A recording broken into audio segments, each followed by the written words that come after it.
Hell's Gate is a story about a kidnapping that goes wrong. A down-on-his-luck guy owes money to some pretty unsavory individuals, and in order to make it quick enough to pay them back, he has to get involved in a criminal enterprise. He's talked into kidnapping a girl by his close friend. They get involved in this scheme to kidnap a young socialite, and the entire thing falls apart, slowly but surely.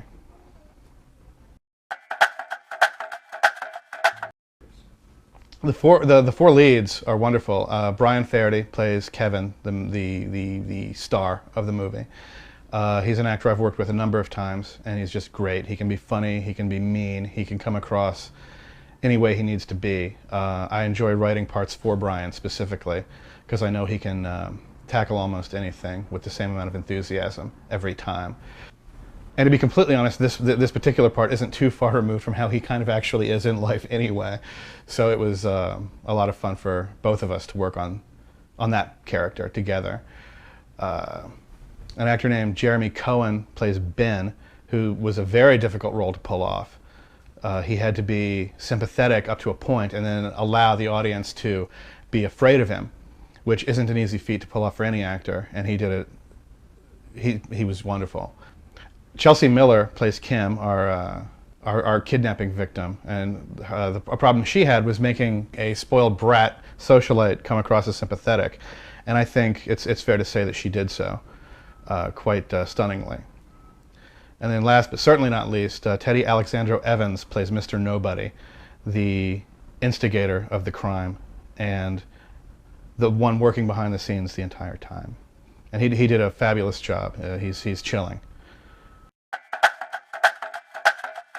Many years ago, back in the 90s, a friend of mine dragged me to a strip club in Tampa Bay, Florida, and it was on an off night, like a Tuesday night maybe, where the A-list girls weren't performing, and certainly the A-list clientele was not there. And watching this woman on stage and all these guys just sort of like in a semicircle around her, and they were only kind of like half paying attention to her. And it sort of just like I got this idea in my head for a play involving the same thing, but to sort of like turn up the volume, so to speak, and make it not a strip club, but a kidnapping victim. And from that, it sort of snowballed into the entire idea for Hell's Gate. My biggest influence is probably the writer Frank Miller, who's had a number of his works made into movies, but all those movies had really huge budgets, and we didn't. So we had to fall back on the dialogue more so than the action sequences, which is kind of what he's known for at this point in the movie world.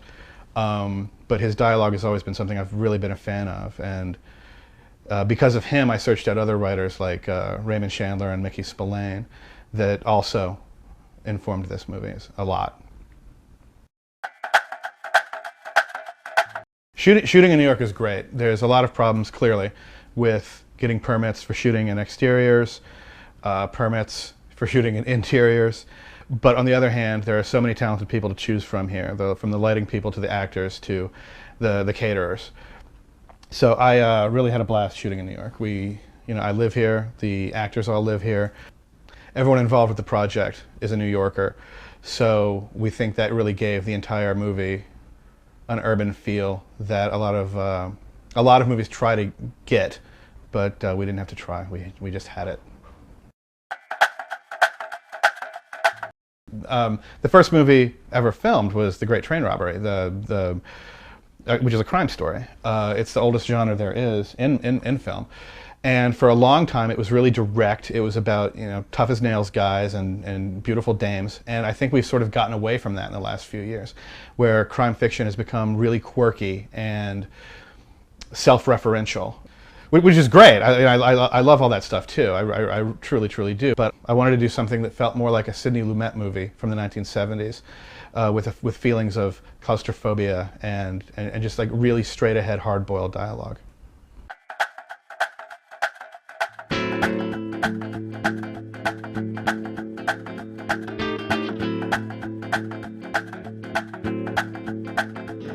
You can tell trouble shadows coming when a dog crouches low in the wind. You peep in Hitchcock's shadow every time you button your eyelids. Call it instinct, superstition, recycled deja vu. The air is thick with thunder and retribution residue. This gun don't kiss babies.